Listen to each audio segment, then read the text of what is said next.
Hay noches que se graban en la memoria, no por la alegría, sino por el frío que te dejan en el alma.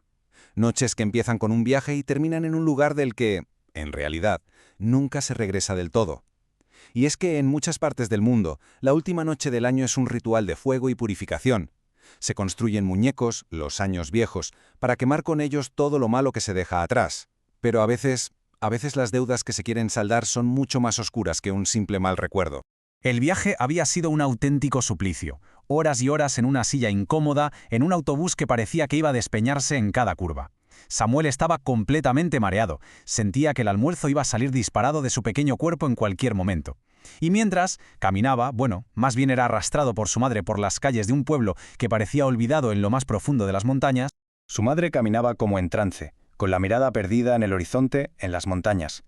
Daba la sensación de que se había olvidado por completo de que él, su hijo, existía. De que estaba ahí mismo, a su lado, sujeto por una mano que parecía no sentir nada. Las cosas en casa no iban bien. Hacía tiempo que no. Su padre no había vuelto y su madre se había encerrado a llorar día tras día. Y ahora este viaje. Lo habían sacado de la cama de madrugada, lo habían metido en un autobús y lo llevaban a un destino que ni siquiera conocía. Y una certeza, una de esas certezas infantiles que son implacables, se apoderó de él. Algo se había roto para siempre. Cuando por fin llegaron a la plaza, la noche ya había caído. Y con ella, un caos absolutamente ensordecedor. El contraste fue brutal, como chocar contra un muro. Pasaron de la quietud casi fantasmal de la estación, a las afueras, al estruendo atronador de la plaza del pueblo. Las calles, que antes estaban vacías, ahora estaban inundadas, desbordadas por una multitud ruidosa. El ruido era tal que le dolían los oídos. La música de cada casa parecía pelearse con la de al lado por sonar más alto. El aire estaba cargado, saturado de olores, a carne asada, a fritos, a pólvora y sobre todo a alcohol. Un aroma que salía de cada persona en aquella fiesta. Era una agresión a los sentidos, un caos que lo dejó completamente desorientado. De repente se le desataron los cordones y casi se cae. Por fin su madre se giró para mirarlo. Pero toda su frustración pareció descargarse sobre sus zapatos. Ató los nudos con una fuerza que parecía querer estrangularle los pies. Y entonces vino la advertencia. Unas palabras que sonaban a una lección aprendida hace mucho tiempo, como si ella supiera de primera mano las terribles consecuencias de la desobediencia.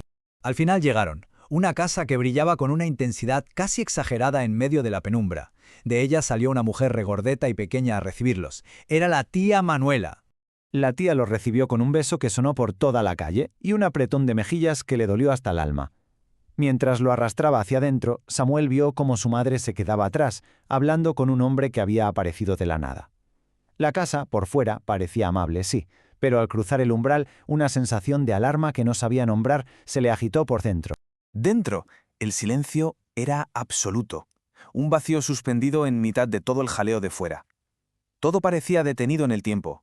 Las flores de los jarrones estaban marchitas, los muebles eran pesados, antiguos, había retratos en blanco y negro de la tía junto a un hombre muy apuesto. Pero lo más inquietante era un rincón lleno de santos. La luz de las velas, en lugar de dar paz, proyectaba sombras que le daban a sus ojos de cristal una expresión aterradora. La curiosidad le pudo. Se acercó a un corredor que se perdía en la más completa oscuridad. Pero no había dado ni 2 pasos cuando una mano se posó bruscamente en su hombro. Era su tía. Y por un instante, solo un instante, la sonrisa bonachona se desvaneció, revelando una irritación fría, afilada. Luego, como si nada, volvió a componer el rostro. La tía le sirvió una sopa insípida y salió a atender a un hombre que la llamaba desde la puerta. Samuel se quedó de nuevo solo, en el silencio opresivo de aquella casa. Y fue entonces cuando lo escuchó. Fue un sonido gutural, arrastrado, que salió de la oscuridad del pasillo. Un murmullo tan pesado que casi podría haber sido una ilusión, un engaño de su mente.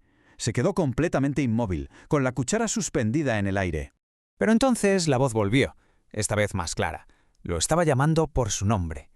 El miedo le recorrió cada centímetro del cuerpo. No conocía a nadie allí, y a pesar del terror, algo lo impulsó a levantarse, a acercarse al corredor. Pensó que podría mirar rápido y volver enseguida, que nadie se daría cuenta. Asomó la cabeza en una habitación que estaba entreabierta, iluminada apenas por la luna, y un grito estridente estalló en sus oídos, un alarido ahogado, desesperado. Retrocedió aterrorizado, tropezó con sus propios cordones y cayó al suelo, completamente paralizado por el miedo. La luz se encendió de golpe. La tía Manuela estaba de pie junto al interruptor, y con ella un hombre gordo y con bigote. Su rostro no mostraba ninguna preocupación, solo molestia. El hombre, don Darío, lo ignoró por completo. Entró en la habitación y salió casi de inmediato con un objeto enorme en las manos. Era un muñeco.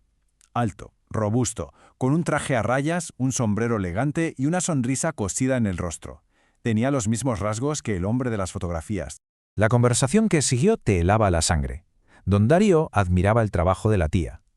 Y ella hablaba del muñeco con la naturalidad de quien describe una simple labor de costura, bromeando sobre si pensaba que lo había secuestrado. Él se disculpaba por haberla molestado, mencionando lo costoso que había sido lo que le había metido dentro. Cuando don Darío se fue, la tía Manuela levantó a Samuel del suelo. La expresión gentil había vuelto a su cara, pero sus palabras, mientras lo guiaba de nuevo hacia la puerta, resonaron con un eco siniestro. Fuera. La fiesta seguía en su apogeo. Su madre, ya bastante afectada por el alcohol, lo recibió con besos. En un terreno despejado, don Darío colocó el muñeco sobre una silla, listo para el ritual. Samuel se giró de inmediato. La voz venía del muñeco, un murmullo débil, como si intentara hablar a través de la línea cosida de su boca. Miró a su alrededor, desesperado. Nadie más parecía escucharlo. Todos estaban esperando el espectáculo. Cuando las llamas alcanzaron al muñeco, los gritos se intensificaron, convirtiéndose en alaridos de pura agonía. Pero la multitud solo oía los fuegos artificiales, solo veía las llamas purificadoras. Sus risas y sus vítores se mezclaban con los gritos que solo él podía oír, creando una sinfonía macabra y espantosa. Incapaz de soportarlo, se tapó los oídos con todas sus fuerzas. Pero el sonido no venía de fuera, surgía de un lugar mucho más profundo, un sitio que le atravesaba el alma y que lo seguiría rondando para siempre. Y así, en una noche de supuesta purificación, Samuel aprendió la lección más oscura del año viejo, que algunas deudas no se queman con el fuego, se graban en el alma.